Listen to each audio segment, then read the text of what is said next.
এই চৌধুরী বাড়িতে এত দিন থেকে এ বাড়ির অন্য খেয়ে আপনি আমার ভাইয়ের নামে কাঠ করায় দাঁড়িয়ে ওই কথাগুলো বলতে পারলেন? বুক কাঁপলো না আপনার? কষ্ট হচ্ছিল, ভীষণ খারাপ লাগছিল, কিন্তু কি করব বলো? গীতা ছুঁয়ে শপথ করেছি যে সত্যি কথা বলবো, সেখানে যদি মিথ্যে কথা বলি আমার পাপ হবে না? তাই কবে থেকে আপনি সত্যবাদী যুধিষ্ঠির হলেন বলুন তো? নীরু, এ নিয়ে বিনিয়ে অপূর্ব আর ঠাকুরজি সম্পর্কটা খারাপ ছিল, এটা না বললেই চলতো না আপনার? না বললে কি সরকারি উকিল আমাকে ছাড়তো? আর তাছাড়া সাক্ষী দিতে উঠে চুপ করে থাকা যায় না নীরু। বরঞ্চ আপনি যদি বলতেন ওদের দুজনের সম্পর্ক আপনি জানেন না, তাহলে কি এমন মহাভারত অশুদ্ধ হয়ে যেত বলুন তো? মহাভারত অশুদ্ধ না হলেও আমি মিথ্যেবাদী হয়ে যেতাম, কারণ জজ সাহেব ঠিকই বুঝে যেতেন যে আমি মিথ্যে কথা বলছি, আমাকে শাস্তি দিতেন। আদালত আপনাকে শাস্তি না দিলেও আমি আপনাকে শাস্তি দেবই। তাই নাকি? কোন অপরাধে তুমি আমাকে শাস্তি দেবে? আপনি অপূর্বর অবৈধ সম্পর্কের কথা কেন তুললেন? কেন বলতে গেলেন যে আমার ভাইয়ের জন্য ঠাকুরজি আত্মহত্যা করেছে? কেন? শোনো নীরু, আমার কথাগুলো শোনো। আপনি কি মনে করেন, হ্যাঁ, আমি কিচ্ছু বুঝি না, কিচ্ছু বুঝতে পারিনি? আপনি ইচ্ছে করে অপূর্বর বিরুদ্ধে মামলাটাকে নিয়ে যেতে চাইছেন পিসি। হয়ে গেছে, তোমার কথা শেষ। এবার ওখানে দাঁড়িয়ে আমার কথাগুলো শোনো। তোমার ভাইকে তুমি কি ভাবো? হ্যাঁ, মহান? কতগুলো মেয়ের সঙ্গে সম্পর্ক তৈরি করেছে তুমি নিজে জানো না? সুদীপের বোন নিতা ওকে ছেড়েছিল, ওর সঙ্গে কি অবস্থায় ইন্দু দেখেছিল সেটা মনে আছে? আর সেটা কিন্তু এসেও দাদাকে জানিয়েছিল। যে পুরুষ মানুষ ঘরে স্ত্রী থাকা সত্ত্বেও অন্য মহিলাদের সঙ্গে সম্পর্ক তৈরি করে তাকে অবৈধ সম্পর্ক বলে। বিশাখাকেও তোমার ভাই ছাড়েনি, তার সঙ্গে অনেক ফষ্টি নষ্টি করেছে। তাহলে কি ভাবো কি তোমার ভাইকে? তোমার ভাই একেবারে সাধু? যতই সাধু ভাবো, তোমার ভাই আদপে একটা শয়তান। হ্যাঁ, অপূর্ব একটা শয়তান।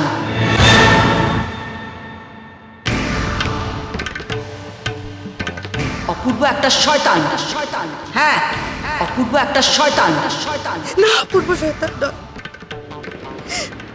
আমার ভাই শয়তান নয়। আমার ভাই ভালো, আমার ভাই খুব ভালো, খুব ভালো।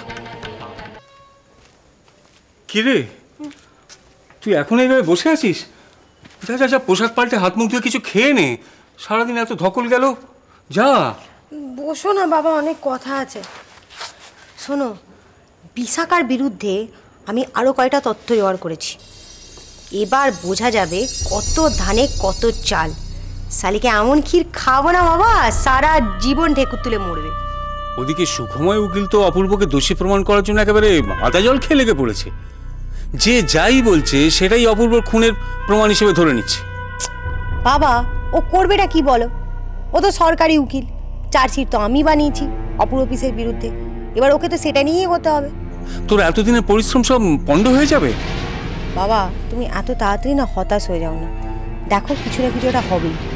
জানো বাবা, একটা ব্যাপারে আমার রঞ্জিত স্যার আমাকে প্রচুর হেল্প করেছেন। একটা ব্যাপার নিয়ে না আমি খুব কনফিউজ ছিলাম, সেটা এখন সলভ হয়ে গেছে। কালকে কোর্টে ওই ব্যাপারটা আমি তুলবো, দেখো না, তুমি দেখে যাও, কালকে কোর্টে বহুত চমক হবে। Romeo Juliet, Heer রাঞ্ঝা, Siri Farhad, সব লাভ স্টোরিকে তুমি ফেল করিয়ে দিচ্ছ। এত ভালোবাসা অপূর্ব প্রতি যে ওর দোষ নিজের কাঁধে নিয়ে নিচ্ছ।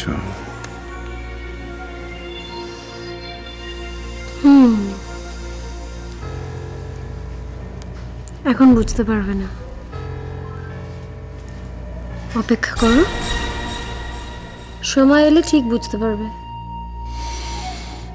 টাইম, পেশেন্স, সময়। আমি তো সময় নিয়ে অপেক্ষা করতে রাজি আছি, কিন্তু জাজ তিনি কি সেই সময়টা নেবেন? তিনি যদি তোমার কথা ধরে নিয়ে রায়টা দেন, ফাঁসির দড়িটা তো তোমার গলায় ঝুলে যাবে।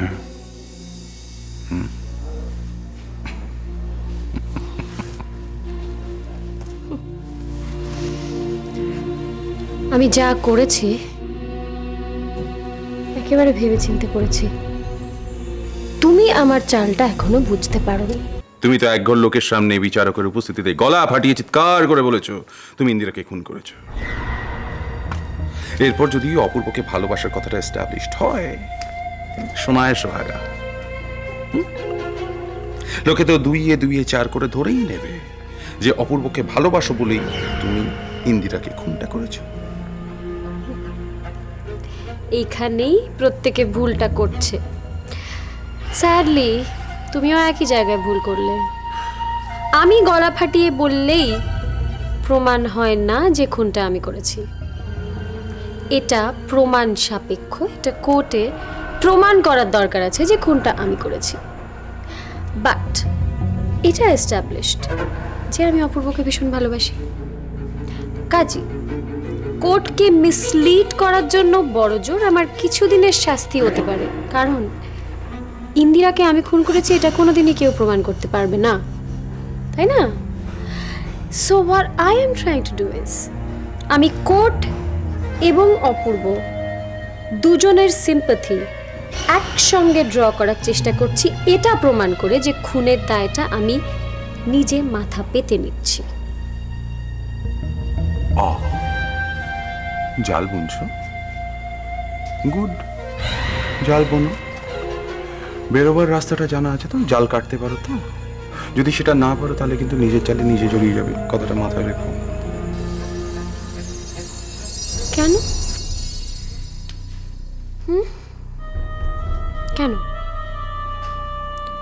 তুমি আমাকে কথা দিয়েছিলে যে আমরা একসঙ্গে পথ চলবো, আমাদের টার্গেট এক। তাহলে আমি কেন বাঁচতে পারবো না? আমি যদি অ্যারেস্টেড হই, তুমি কেন আমাকে বাঁচাবে না?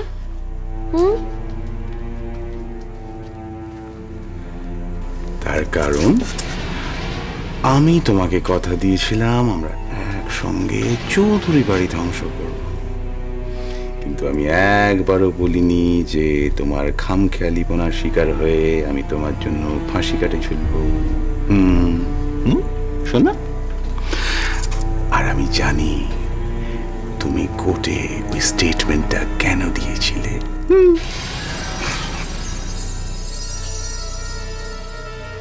কি জানো তুমি? আমি জানি ইন্দিরা খুনের ব্যাপারে পরি তোমাকে টার্গেট করছে, তোমার এগেইনস্টে প্রমাণ জোগাড় করছে, তাই তুমি আদালতে নিজের দোষ স্বীকার করে পরীকে মিসলিড করতে চাইলে, যাতে ও ভাবে তুমি খুনি নও। কারণ খুনি কখনো ভরা আদালতে বুক চাপড়ে নিজের খুনের ব্যাপারটা স্বীকার করে না। তুমিও আমাকে সন্দেহ করছো?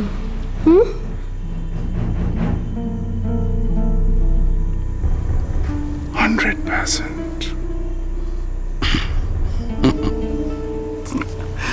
100%। তার কারণ আমি জানি তুমি এতদিন অপূর্বর সঙ্গে যে প্রেম প্রেম খেলার নাটকটা করেছো সেটা এতদিনে কাজে লাগালে। কি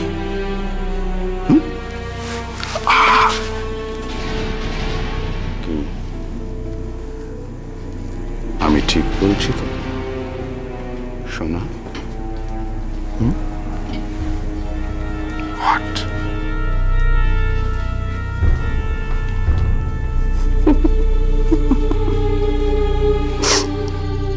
কি বলছিস তুই পরি?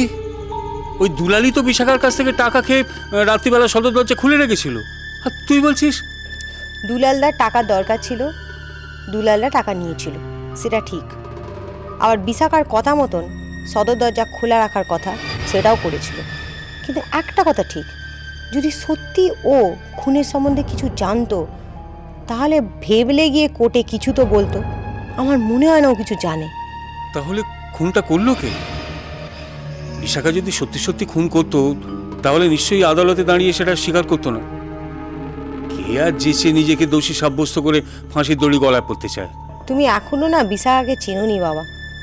ও বহুত গভীর জলের মাছ, ওকে ধরা না আমাদের পক্ষে সম্ভব নয়। ও খুব ভালো করেই জানে যে আদালতে দাঁড়িয়ে যদি ও বলে যে ও খুনি, তাহলে কিন্তু জজ সাহেব ওকে খুনি মেনে নেবে না। সেখানে দাঁড়িয়ে সব কিছু প্রুভ করতে হবে যে ওই খুনটা করেছে। এই করে ও সব ব্যাপারটাকে গুলিয়ে দিতে পারে। কিন্তু তাতেও লাভ? বরং যদি প্রমাণ হয়ে যায় যে ও সত্যি খুনি, তাহলে তো ওর ক্ষতি হয়ে যাবে। নিজের ঘাড়ে দোষ নিলে অনেক সুবিধে আছে, সেটাও খুব ভালো করে জানে। একটা হলো এটা প্রুভ করতে পারবে যে অপূর্ব পিসেকে ও কত ভালোবাসে, তাতে যদি একটু অপূর্ব পিসে গলবে না যদিও। আর আরেকটা হলো জজ সাহেবের সহানুভূতিটা পেয়ে যাবে। তাহলে শেষ পর্যন্ত কি হবে রে পড়ি? হ্যাঁ, আমার তো মাথায় কিছুই ঢুকছে না। বিশাখা নিজেই বুঝতে পারছে না যে ও নিজেকে খুনি সাব্যস্ত করে আমার কতটা উপকার করে দিল। এখন আমার হাতে যা সাবুত আসছে সব বিশাখার বিরুদ্ধে। এতদিন ধরে বিশাখা দত্ত অনেক কিছু করে গেছে, আমি কিচ্ছু করতে পারিনি। এবার আমার পালা।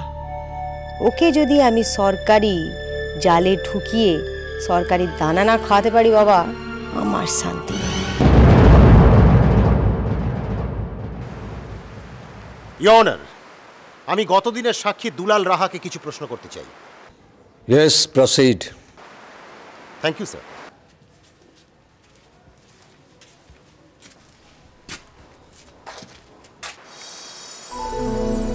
দুলালবাবু, আপনি তো চৌধুরী বাড়ির বহুদিনের বিশ্বস্ত কাজের লোক, তাই না? হ্যাঁ, আজ অবধি মনিব বাড়ির কারো কোনো ক্ষতি করিনি, কারোর সঙ্গে বেইমানি করিনি। সত্যি আপনার মতো কজন হয়? আচ্ছা, আপনি তো আসামি অপূর্ব মিত্রকে বহুদিন ধরেই চেনেন। আগে হ্যাঁ, উনি খুব ভালো মানুষ। কিন্তু উনি তো ইন্দিরা দেবীকে খুনের অভিযোগে আসামির কাঠগড়ায় দণ্ডায়মান। আচ্ছা, একটা ভালো মানুষ কি কখনো আসামির কাঠগড়ায় দণ্ডায়মান হন? আপনার কি মনে হয়? আপনি বলেছেন যে ২৬ তারিখ রাত্রির বেলায় আপনি সদর দরজাটা খোলা রেখেছিলেন, তার কারণ বিশাখা দেবী আপনাকে ৫০,০০০ টাকা দিয়েছিলেন। আগে হ্যাঁ। আপনি মিথ্যা কথা বলছেন। আপনি চৌধুরী বাড়ির জামাই অপূর্ব মিত্রকে বাঁচানোর জন্য পরি চৌধুরীর কথায় ভয় পেয়ে আপনি মিথ্যে সাক্ষী দিচ্ছেন। বিশাখা দত্তের কাছ থেকে টাকা নিয়ে আপনি বিশাখা দত্তকেই ফাঁসিয়ে দিতে চাইছেন? না, আমি মিথ্যে বলিনি। আমি সদর দরজা খুলে দিয়েছিলাম। খুলে দিয়েছিলেন তার কারণ অপূর্ব বাবু যাতে ঘরে ঢুকতে পারেন। ইওর অনার, দুলাল রাহা সেদিন সদর দরজার গেট খুলে রেখেছিলেন এই কারণেই যাতে মিস্টার অপূর্ব মিত্র তার কাজটা সুচারুভাবে সম্পন্ন করতে পারে। খুনের স্পটে সেদিন ইন্দিরা দেবীর ঘরে বিশাখা দত্তকে নয়, অপূর্ব মিত্রকে দেখা গিয়েছিল। ইওর অনার,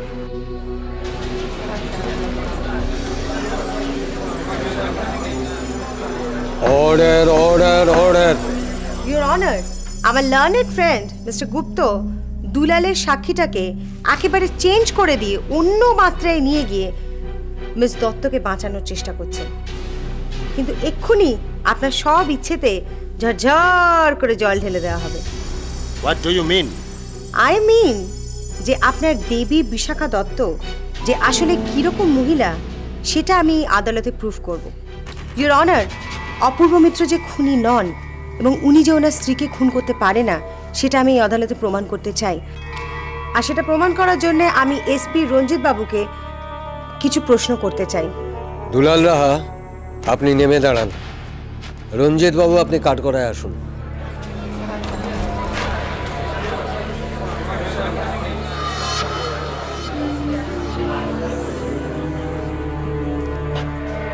বলুন, যাহা বলিব সত্য বলিব, সত্য বই মিথ্যা বলিব না।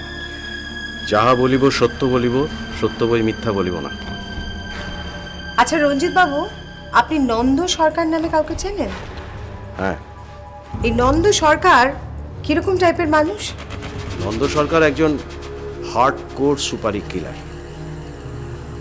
কোনো একটা গ্রুপের সঙ্গে এনকাউন্টারে ও গুরুতরভাবে জখম হয় এবং তারপরই ধরা পড়ে।